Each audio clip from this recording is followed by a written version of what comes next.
Hi everyone, welcome.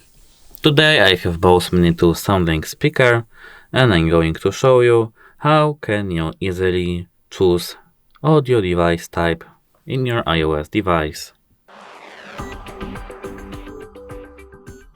At first we have to scroll down to our control panel, then we have to hold the trigger on Bluetooth twice. Now we have to go into Bluetooth settings. Now we have to click on this device icon over there. Now we have to click device type. Now we can change audio device type to car stereo, headphone, hearing aid, speaker or other. Of course it's speaker. That's it. Hope it helps you. Goodbye.